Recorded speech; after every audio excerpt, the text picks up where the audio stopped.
Bonjour, bienvenue dans ce commentaire audio de... Je sais toujours pas comment appeler ça, quoi. De reproduction d'un épisode de Charmed, mais avec des Barbies et les moyens de bord, quoi. Donc, reproduction du 13e épisode de la saison 4, si je dis pas de bêtises, donc la boîte de Pandore avec la source. Je vous rappelle une nouvelle fois le contexte, hein, parce que voilà, c'est du délire qu'on avait fait avec ma sœur. Juste nous deux, hein, ma sœur et moi. Ma sœur et moi... voilà, donc... Alors, à l'époque, on n'avait pas d'ordinateur, on n'avait pas internet, on n'avait pas de logiciel de montage. Voilà. On avait un caméscope par contre, hein, voilà, et on s'amusait beaucoup avec, comme vous pouvez le constater.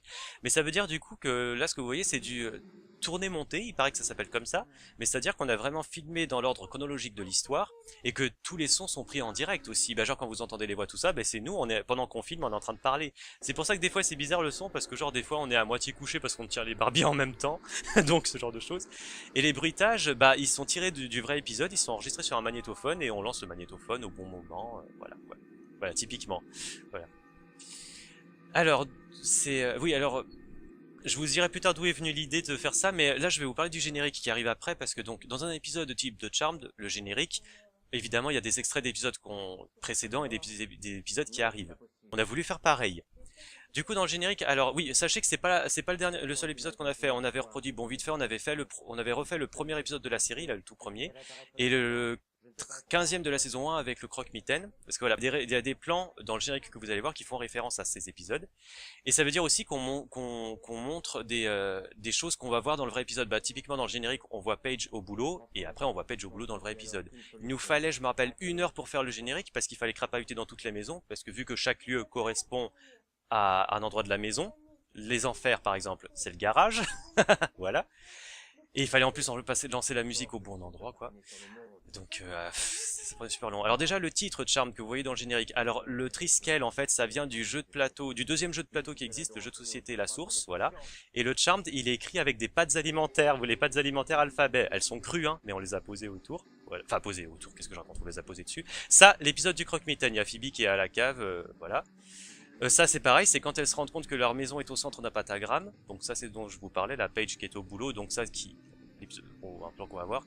La boîte du néant, donc ça c'est pareil, c'est quelque chose qu'on va voir. Pareil, ça c'est Piper qui fait la potion de son pouvoir explosif, donc c'est quelque chose à venir. Ça, hop, premier épisode, ça c'est quand c'est la poupée pour arrêter Jérémy. D'habitude c'est une poupée en savon, elle pique une rose dessus. Nous on a changé, on a mis qu'elle mettait dans une enveloppe, qu'elle foutait le feu. Et ça c'est un gag. Ça c'est juste pour faire une référence au chat des Halliwell, donc Kit. C'est tiré d'aucun épisode qu'on a fait. Bah ça, vous reconnaissez, hein. Bref, oui c'est notre chat Isis, donc il nous a quittés. Oui, et là, bah, dans un vrai épisode, vous avez des plans de la ville, pas vrai? Donc là, du coup, on filme, alors c'est filmé de mon balcon. Voilà, donc là, il y a Gona qui galère pour glisser les cartons, enfin les trucs transparents avec les noms dessus. La maison qui est en face a complètement changé de couleur aujourd'hui. Maintenant, elle est orange, pour la petite histoire. Et ça, c'est ma rue. Et ça, la maison sur laquelle on fait un zoom, bah, c'est ma maison parce que c'est logique, c'est le manoir Halliwell, techniquement, vu que c'est là qu'on tourne tout. Et là, transition incroyable. Et pour ça, la petite histoire, c'est du TéléZ, le truc découpé. Voilà. Les trucs de fou. Bien, alors maintenant, oui, je vais vous parler en plus en détail d'où c'est venu cette idée. Alors, donc je vous rappelle, on avait un caméscope et on s'amusait avec. Et c'était un caméscope à cassette, hein, dans le sens... Enfin, vous savez, c'est pas un caméscope numérique. Ma sœur avait sa propre cassette et j'avais ma petite cassette aussi à moi. Un après-midi, ma sœur devait s'ennuyer. Et bah comme ça, elle a eu l'idée de reproduire un épisode de Charmed, bah le même que celui que vous voyez, donc le 13e de la saison 4. Voilà, et la boîte de Pandore, sauf que elle c'était avec des animaux en plastique. Voilà, bon, désolé pour la capture qui est de très mauvaise qualité, je sais pas pourquoi ça passe très mal, parce que l'image est pas mauvaise comme ça, hein, dans le vrai truc. Bon, c'était un truc qu'elle a très vite fait, elle a improvisé le texte, elle était toute seule, hein, j'étais pas au courant, et elle a jamais fini, en fait. Elle a à peine fait la vision de Phoebe. Ah oui, là j'avais mis le bruitage trop fort là, parce que du coup la pauvre Gona elle est obligée de gueuler là. Attends quelques secondes, tu dois signer. Bon, bref. Oui, et donc Gwenaëlle, elle avait fait la vision de la prophétesse et la discussion qui s'ensuit avec la source et la prophétesse, mais elle s'est arrêtée là, quoi. En fait, ça l'a saoulée. Bon, elle a jamais fini. Mais moi, plus tard, j'ai regardé sa petite cassette de caméscope et je suis tombé sur ça et ça m'a plu. Je me suis dit, mais c'est génial, on devrait le faire parce que en plus, ouais, on était très fans de Charmed à l'époque, vous vous en doutez, hein. Sauf que moi, je voulais des poupées Barbie parce que c'est plus grand, c'est plus pratique quand même, hein, parce que les animaux en plastique, c'est vraiment petit quand même, hein. Et c'est là qu'on en a fait toute une série comme ça. Alors on a commencé par refaire le premier épisode, alors le premier épisode de la série, avec des Barbies. Bon, ma sœur faisait les voix.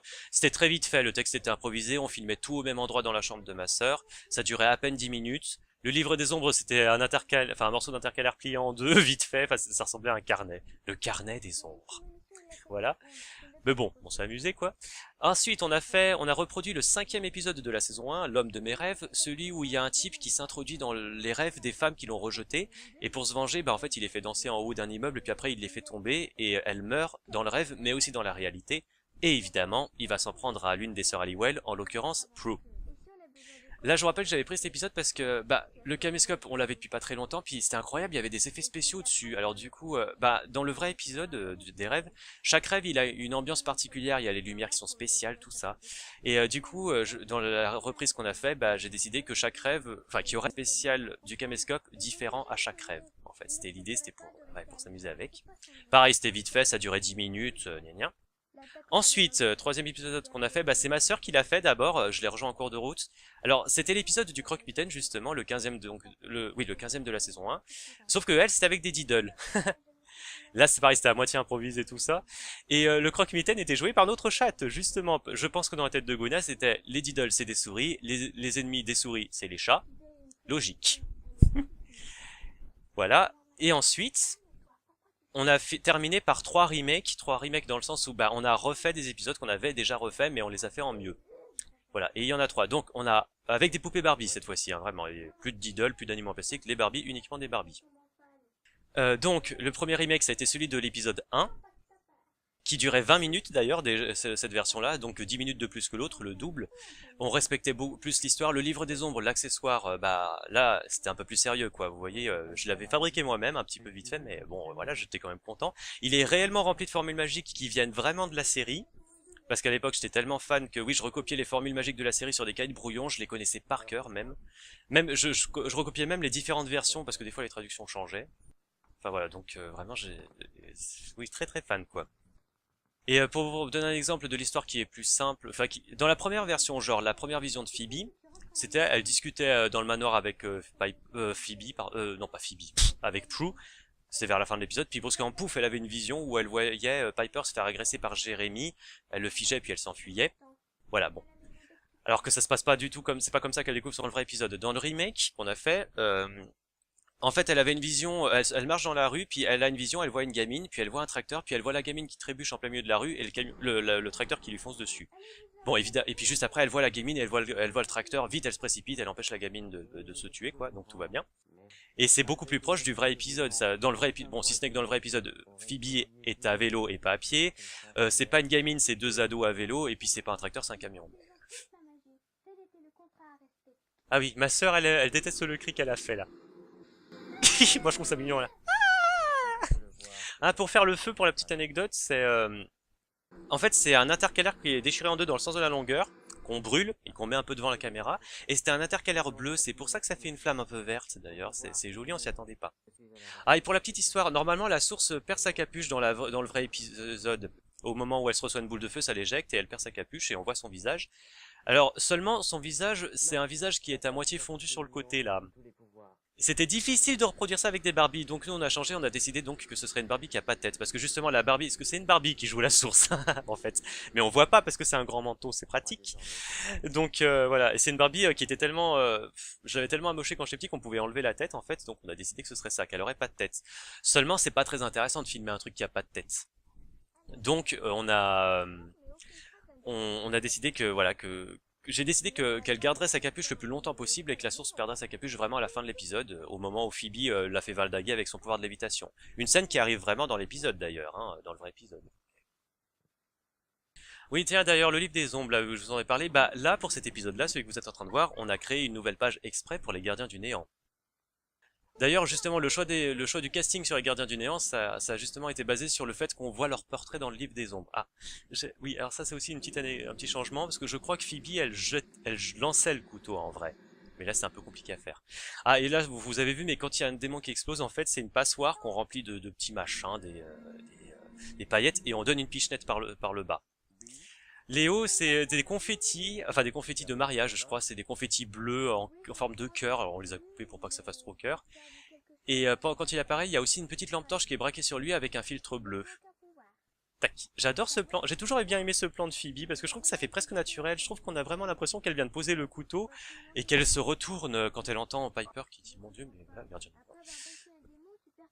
Ah oui, alors le gardien du néant, vous allez bientôt le voir. Alors, gardien du néant, c'est écrit à la main, hein, avec une plume spéciale. Mais il y a que cette page-là et la page de garde qui est écrite comme ça parce que sinon c'est super chiant, c'est galère à écrire comme ça. Et les deux portraits, en fait, bah voilà, donc Barbie pas casse-noisette, on l'avait vraiment. Du coup, c'était pratique parce que pour mettre son portrait, il suffisait de recopier, enfin de photocopier la jaquette du film. Et le Aladdin, bah en fait, ça vient de ce bouquin. Voilà. Bon, je me rappelais de cette image. Il est de profil, il a pas l'air content, donc ça fait méchant. Ouh. Voilà. C'était voilà, c'est voilà pour le livre des ombres. Excusez-moi.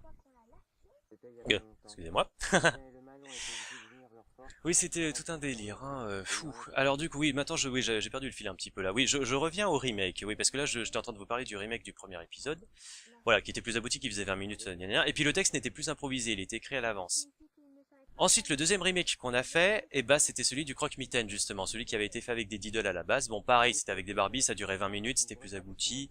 Le Croque-Mitaine, je me rappelle, c'était une boule de coton, parce que dans le vrai épisode, c'est une fumée noire. Et quand elle se fait vaincre, il y a des boules de lumière qui lui tournent autour, tout ça. Et moi, très vite, j'avais eu l'idée qu'on prenne une boule, enfin du coton en fait.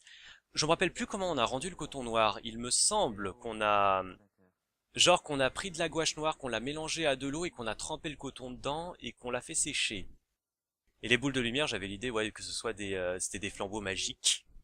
Le superbe portable en pâte à fixe, parce que la pâte à fixe, on en a foutu partout. Ah oui, l'histoire de Paige, elle est sabrée là-dedans. Enfin, j'y reviens un petit peu plus tard. Enfin voilà, on a fait ce remake. Et enfin, le dernier remake qu'on a fait, c'est celui que vous êtes en train de voir. Alors remake dans le sens où ma sœur, comme je vous l'ai dit, elle avait essayé de faire cet épisode au tout début, même si elle a jamais fini. Et ça me plaisait d'ailleurs qu'on finisse parce qu'on y avait commencé le truc, quoi. Et c'est vraiment c'est le plus long, ce qui dure une demi-heure quand même, c'est le plus abouti qu'on a fait, quoi. Et c'est celui où il y a le plus de personnages différents. C'est le plus compliqué, c'est le plus rythmé. Bon, et bon, il a certes des défauts, il y a des trucs, des petits fails, mais c'est bien pire dans les autres épisodes, je vous assure, hein. Déjà, ce qui était très pratique avec... Oui, parce que déjà, on avait un problème au niveau des Ken. Parce que... Alors, des Barbie, on en avait pas mal, hein, parce que bon, moi j'en avais une, donc on voit pas ici, et Gwenaëlle en avait plusieurs, bon, Gwenaëlle c'est ma sœur, on est d'accord. Et il y avait notre grande sœur, bon, qui était plus là, enfin, elle est vivante, hein, mais voilà, mais elle avait eu plein de Barbie, et ben on les a réutilisées. Et puis les accessoires, ça vient aussi de ma grande sœur, la plupart du temps, c'est très pratique. Mais alors, les Ken... On en avait très très peu, on en avait trois seulement. Il y avait le brun que vous êtes en train de voir qui fait cool, et c'est son vrai costume qu'il porte, hein, parce que la plupart du temps les Barbie ne portent pas leur vrai costume. Et ça j'y reviendrai un peu plus tard. Le type qui fait Léo, enfin le type, le Ken, bah c'est le même Ken en blond, mais voilà, son costume c'était un putain de maillot de bain. Et il y avait Aladdin, qui portait aussi un maillot de bain. Ce qui fait que, bon, on voulait pas qu'un même Ken apparaisse dans plusieurs rôles. Et le problème c'est que bah voilà, déjà on avait qu'un seul Ken et on avait qu'un seul costume. Donc ça voulait dire qu'on ne pouvait avoir enfin que trois Ken et un seul costume, ça veut dire qu'on ne pouvait avoir qu'un seul mec par scène. C'était pas pratique. Mais on a pu tricher avec cet épisode. Bah déjà comme je vous l'ai dit, la source vu qu'elle a la capuche, bah on le voit pas mais c'est une Barbie. Même c'est la même Barbie que la prophétesse. Enfin, je veux dire, c'est le même modèle. En fait, on l'a en double exemplaire, mais la Barbie de la source est en beaucoup plus mauvais état. Bah, il y a les mains, elles sont toutes mâchouillées, on dirait des pinces, c'est pour ça que je l'ai choisi. Il y a la tête qui part, comme je vous l'ai dit. Donc voilà. Et on a aussi triché sur ce que vous allez voir juste maintenant avec L'être des ténèbres, qui normalement est un mec, mais c'est un rôle tellement mineur qu'on s'est dit qu'on pouvait changer et qu'en faire une fille. En plus, elle a les cheveux courts, ça fait méchant. On n'a pas coupé les cheveux exprès, hein. C'était une poupée à ma grande sœur et bah il y avait quelques Barbies où elle avait coupé les cheveux comme ça, donc on s'est dit, hé, on va pouvoir en faire une méchante. Et enfin, du côté Cole et Léo, enfin tout ça, ce qui est chouette, c'est que mon père, alors c'est mon père qui a fabriqué donc le costume, enfin vite fait, hein, de la source, voilà. Et enfin bricolé, et c'est lui qui a fait le costume de Léo aussi, avec oui avec l'ampoule qu'il a dessinée parce que être de lumière, enfin il s'amusait, hein, il connaissait la série parce qu'on a regardé la saison 6 avec nos parents en fait. Après, on a continué tout seul. Je crois pas qu'ils aient regardé la saison 7 ni la 8, mais bon. De toute façon, vers la saison 7, j'ai commencé à décrocher parce que j'ai découvert Buffy et je me suis rendu compte que c'était beaucoup mieux. Sur tous les points. Et le costume du gardien du néant, le costume noir, c'est pareil, c'est mon papa qui l'a fait. Ah oui, tac. Tic, tic. Voilà, il y a encore des trucs qui tombent. Voilà, vous voyez, on la voit bien, la l'ampoule. Du coup, voilà, c'est pour ça on a vraiment pu en exploiter un maximum les Ken, quoi. Enfin, les Ken et les personnages. Donc ça, c'était chouette. Pour la petite histoire, il y a la potion de Piper, pardon. C'est une bouteille de parfum. Un exemplaire de bouteille de parfum. Ah oui, et puis là, il y a Paige qui se fait appeler. Alors là, on a changé, parce que normalement, c'est Daryl qui l'appelait. Bah justement, Daryl était un problème. Daryl, c'est un mec, et le problème, c'est que pratiquement toute l'intrigue de Paige était liée à Daryl. Quand il y avait Paige, on voyait Daryl. Et bah, on a choisi de virer Daryl parce qu'on n'avait rien pour le jouer. Et du coup, ça fait que presque toutes les scènes de Paige ont disparu dans notre version, quoi. Et d'ailleurs, c'est lui qui l'appelle normalement, mais là, on a changé, on a dit que c'était son patron et on le voit pas. Et là, je vous rappelle qu'il y a eu une petite mésentente entre ma sœur et moi. Oui, parce que là, quand elle fait j'arrive, là, elle fait un truc bizarre. J'arrive, oui, elle fait un espèce de piétinement, alors que non, non, à la base, elle devait pas le contourner maintenant, c'était pas possible, mais elle avait pas compris, enfin. Ah oui, et puis là, il y a la fameuse, l'attaque, attention. Pouh! C'est du papier bleu qu'on avait acheté exprès. Du papier bleu sombre, comme dans la vraie série, parce que les aides des ténèbres, ils apparaissent dans des couleurs sombres. Oui, là, l'arbalète, c'est encore de la pâte à fixe, évidemment. D'ailleurs, là, ça va pas, elle aurait pas dû avoir la flèche sur l'arbalète. L'arbalète, et attention, lancer de potion, pouf, le néant. Ah oui, et là, il y a le cri. Alors oui, alors ma sœur, elle se fout de ma gueule maintenant, parce que oui, quand il y a Léo, on retire la flèche à Léo. Ah, on voit la pâte à fixe au pied de Cole, là, pour que ça le tienne. Bon. Parce que normalement il pousse un gros cri Léo, alors moi je stressais, moi j'avais prévu d'en faire vraiment un gros, j'avais prévenu Gwenal en disant que ça allait peut-être lui faire peur. J'avais prévenu mes parents aussi je crois, et puis au final j'ai fait ce truc assez minable quoi. Et ma sœur elle s'est foutue de ma gueule mais alors. Mais j'osais pas finalement. Aujourd'hui j'oserais peut-être un peu plus, attendez. Ouais, bon. Je me suis niqué la gorge du coup. Alors, qu'est-ce que je pourrais vous dire d'autre sur cet épisode? Ah, les costumes, ouais. Oui, je vous parlais des costumes. Alors, avant cet épisode-là, l'épisode que vous êtes allé voir, donc je vous rappelle, on avait fait donc plusieurs épisodes avec Prue, et on avait un peu galéré pour les costumes aussi. Ah bah non, je vais vous parler du costume de Paige déjà, parce que... Vous voyez, il y a son haut qui est un peu bizarre, parce qu'en fait, quand on a cherché un costume, on a trouvé donc le truc rose, là, mais c'est un chauffe-cœur, on dirait, comme pour le truc de danse. Mais il y avait rien dessous, du coup ça faisait un décolleté du plus mauvais goût. Alors pour pallier à ça, en fait, on a pris un mouchoir en papier qu'on a enroulé autour de sa poitrine, on a refermé le chauffe-cœur par-dessus, on a déchiré le bas aussi du mouchoir pour pas que ça dépasse en bas, et le devant il était blanc à la base vu que c'est un mouchoir en papier, et en fait on l'a colorié au feutre, un feutre violet. Alors du coup ça a déchiré, mais ça fait un effet du feu un peu étrange, mais pourquoi pas, ça fait stylé, non? Et donc... dans la version avec Prue, alors ouais, on avait un peu cherché les costumes parce que vous en doutez bien, les vrais costumes, ils étaient pas comme ça. La Barbie, le vrai costume de Barbie de Phoebe, c'est ça. Donc c'est Barbie Jolie Rossignol. Donc dans la première version, on lui avait mis une mini jupe, un petit haut, enfin un peu flashy. On pensait que ça rendait pas mal. Prue, on avait choisi une Barbie, on sait plus qui c'était, mais elle avait les cheveux raides, alors on trouvait que ça faisait un peu sévère, et on lui avait donné un espèce de tailleur qui pouvait faire tailleur de travail. Et Piper, bon c'est Maman Dooker, sa vraie robe, voilà, une fanfreluche aussi, hein. On lui avait mis, oui, on l'avait habillé en rouge, parce que voilà. Tiens, la prophétesse aussi, on l'a habillée en rouge, alors c'est pas le même costume que Piper, hein, enfin Piper en cette version, mais oui, on l'a mis en rouge parce qu'elle était habillée en rouge dans le vrai épisode. Bon, elle est noire aussi, mais voilà quoi, on peut pas tout faire.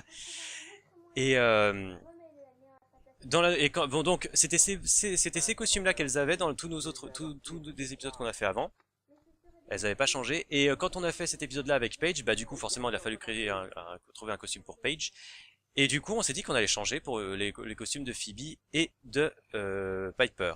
Alors Phoebe en fait c'est un maillot de bain ce qu'elle porte et la jupe, bon la jupe normalement il y avait un haut assorti mais ça faisait un peu trop formel donc on a viré le haut quoi. Cette phrase pourrait faire étrange sortie du contexte. Et je me rappelle que la robe de Piper, bah en fait, bon, on l'a trouvée, je sais pas à quelle Barbie cette poupée, à quelle Barbie cette robe était à la base. Mais en fait, elle nous faisait penser à une robe que Piper porte vraiment, alors pas du tout dans cet épisode-là, mais dans le dernier épisode de la saison 5, une robe bleue et blanche, un peu comme celle-ci, quoi. Enfin, un peu, quoi, c'est juste ça, hein. Bon. Oui, alors c'est à ce moment-là qu'il y a, oui, que normalement il y avait l'intrigue de Paige qui se concluait, mais bon là on la montre pas vu que voilà. Mais parce que de toute façon même aujourd'hui je comprends pas cette histoire parce que le truc de Paige c'est que elle se retrouvait en charge d'une bonne femme qui s'appelait Caroline. Caroline avait un passé sombre, mais là elle s'est rattrapée, elle veut changer et elle veut récupérer la garde de son fils. Et apparemment, ça plaît pas à Alex de Caroline qui est un type violent. Et Paige doit se porter garante. Et Daryl l'aide aussi, quoi. Un peu, voilà. Donc il y a une audience notamment, gna gna gna. Et à ce qui arrivait à ce moment-là, là, pendant là, ce que vous êtes en train de voir, il y avait Caroline, enfin l'ex de Caroline qui le retrouvait, qui lui a amoché le visage.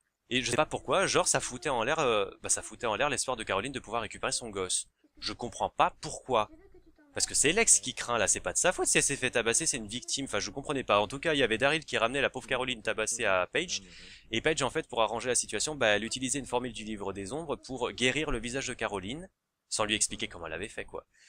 Et voilà, quoi. Parce que genre, ça allait arranger les affaires de Caroline pour l'audience. Bon, et je crois que ça s'en tenait là. Je crois qu'on savait même pas si finalement elle récupérait son gosse ou enfin, si oui ou non elle arrivait à récupérer son gosse. Mais vraiment, je comprends pas pourquoi le fait qu'elle a le visage amoché, ça posait problème à... Enfin, je comprends pas. Je sais pas si c'est la juridiction américaine qui est bizarre ou si c'est juste l'épisode qui est mal écrit. Hein. C'est fort possible aussi. Mais bon. Alors je vous ai dit plusieurs fois que ça c'est le dernier épisode, mais on avait prévu peut-être d'en faire un autre à un moment. Ça c'est ma sœur, mais c'était plus tard. On avait prévu de refaire un épisode de la saison 5. C'était celui où on apprenait que Wyatt en fait il virait Maléfique dans le futur et qu'il y avait Chris qui allait dans le futur. Enfin il y avait sa copine Bianca. Il y a ma sœur qui avait d'ailleurs créé exprès une nouvelle page du livre pour le livre des ombres pour ça. Et on avait même décidé d'acheter quelques nouveaux Ken. Alors on avait acheté un Ken avec des vrais cheveux, alors je sais plus pour quel rôle. Et on avait demandé à mon cousin de nous envoyer un Action Man parce qu'on espérait qu'il pourrait faire Chris. Puis en fait il avait un visage un peu trop barbare, donc fait Léo. Pardon, pas Léo, qu'il aurait fait Wyatt. Et mais finalement on l'a jamais fait quoi. Bon je crois que la fanitude est partie depuis trop longtemps pour moi de mon côté. Puis je crois qu'il y avait des choses on savait pas comment les rendre quoi.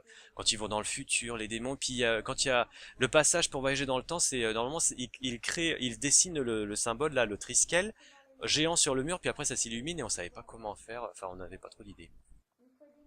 Ah, la boîte du néant. Alors ça, c'est moi qui l'ai fabriqué. J'étais plutôt content parce que je suis pas du tout bricoleur, moi, et je trouvais que c'était pas mal ce que j'avais fait. Bon, même si ça se voit que c'est fait maison. Le N, évidemment, c'est pour néant. Parce que dans le vrai épisode, je sais pas, elle a des symboles un peu bizarres que je comprends pas. Enfin, bon, bref, voilà, je me suis pas fait chier, j'ai mis un N, moi. Hein. Le rendu du néant, ouais, je suis un peu déçu parce que c'est des mouches, en fait, dans le vrai épisode. Et là, bah, pour essayer de trouver une idée, enfin, des pochettes plastiques qu'on a découpées, on a dessiné des ronds noirs dessus, mais j'avais pas prévu un truc tout con, mais c'est que ça brille, donc du coup ça donne un effet qui est pas vraiment celui que je voulais, quoi. Ah, et là vous entendez bientôt Gwenaëlle qui parle en même temps qu'elle-même, parce qu'il y a les trois sœurs qui parlent en même temps, bah évidemment elle a enregistré sa voix sur une cassette audio et on la lance en même temps qu'elle parle. Voilà. D'ailleurs ça on l'entend le démarrage. Ah, et là je me suis gouré dans une réplique de la source, je m'en rappelle. Ah oui, enfin attendez, là c'est des passages que je préfère, les Barbies qui courent. Et attention, plaf. Oui, c'est ça, je possède presque tous vos pouvoirs, vous n'en avez plus, je me suis gouré. Alors, dans le vrai épisode, si je me trompe pas, il dit « Je possède tous vos pouvoirs, vous n'en avez plus ». Ce qui est faux, parce qu'il n'a pas le pouvoir de Phoebe, c'est débile. Donc, du coup, on avait décidé de corriger cette réplique. On n'a pas du tout vu Gwena. Bon. Et on avait changé, du coup, je possède presque tous vos pouvoirs. Et j'en ai moi-même quelques-uns. Et quand on a tourné, je me suis gouré, j'ai mélangé, j'ai dit « Je possède presque tous vos pouvoirs, vous n'en avez plus ». Et j'en ai moi-même quelques-uns. Bon bah, tant pis, hein. Ça, c'est les aléas du truc. Ah bah tiens, voilà, je vais vous en parler. Bah c'est par là que la source va perdre sa capuche alors qu'elle a perdu depuis longtemps, hein, normalement. Ah, vous voyez, là, oui, là on est dans le KGB, ça s'appelle comme ça. Ah tiens, j'avais pas vu, il y a le pupitre qui s'est cassé la gueule du livre des ombres là dans le fond. Et ya! Bah bon, dans le vrai épisode, bon la source elle tombe, elle se redresse et c'est tout, quoi. Ah oui, alors là pour poser... Alors on voit pas du tout la pâte à fixe, mais pas du tout, hein. En plus j'aime bien là, tac, tac, tac. Et là, attention. Parce qu'il fallait pas qu'on nous voit, je sais plus comment tourner les Barbies, mais c'était pas évident. Hein. Ton pouvoir a toujours été le moins fort des trois, presque sans intérêt. Surtout ta vie.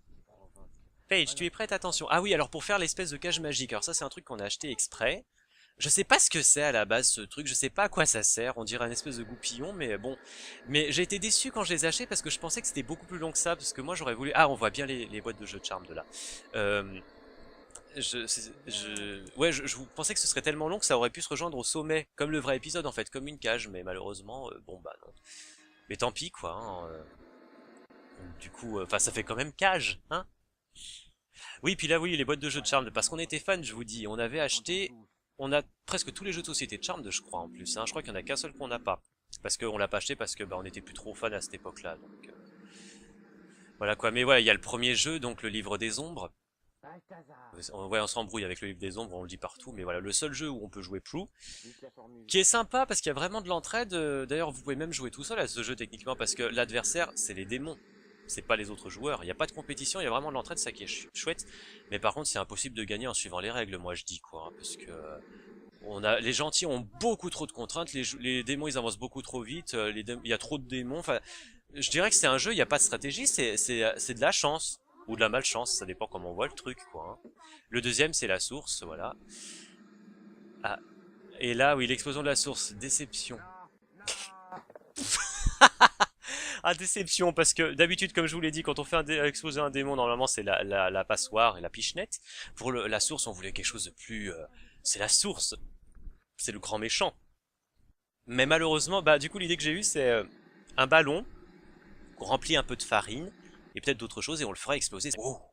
Et au final, ça a donné quelque chose... Enfin, il paraît qu'on ne dit pas au final, il paraît qu'on doit dire au finalement ou... Enfin, ça se dit pas au final, paraît-il. J'ai appris ça il y a pas très longtemps. Bref, oui, alors du coup ça fait un truc un peu minable quoi. Bon, cela dit, je me rappelle que j'avais pris un ballon rouge ou jaune, je sais plus, pour que ça rappelle le... Mais ouais, un peu décevant. Ah, et là vous remarquerez que c'est vraiment écrit Voleo Absum Cavium Du Externias, je sais pas quoi, là, sur le dos de la boîte. Bon, phonétiquement j'ai écrit parce que c'est du latin, je sais pas parler latin, enfin je le savais pas à l'époque, je le sais pas plus aujourd'hui. On voit pas du tout ma main. Ça c'est ma chambre fait office de crypte du néant. Je sais pas trop comment on peut appeler ça. Ah, et si je me trompe pas, alors je crois me rappeler que cet épisode on l'a tourné en 3 fois en fait.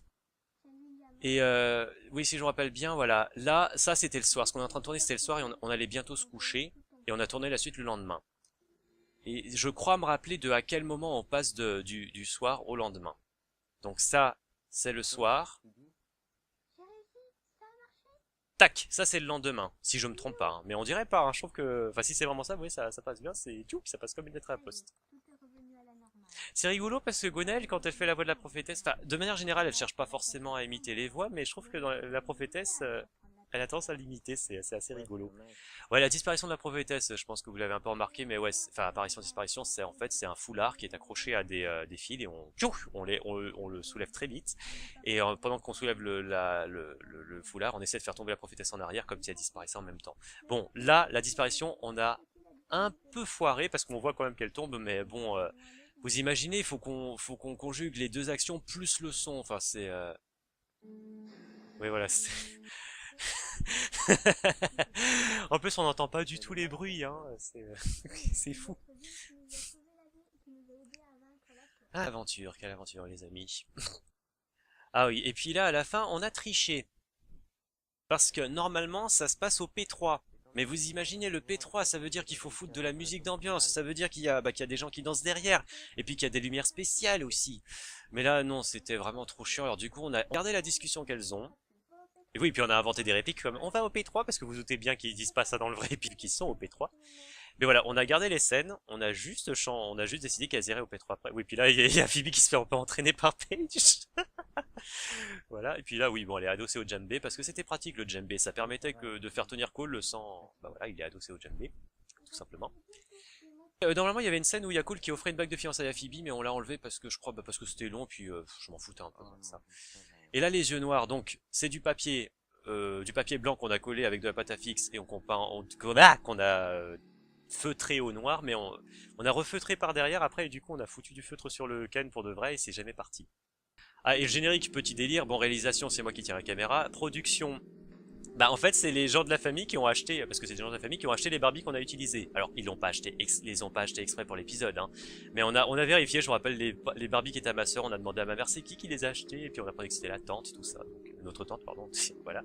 Et pour les effets spéciaux, en fait, c'est la marque du caméscope, vu que, bah, il y a des effets spéciaux qui viennent du caméscope, mais il y a aussi, genre, la marque des confettis, la marque des papiers, la marque de la pâte à fixe, enfin, voilà. Voilà!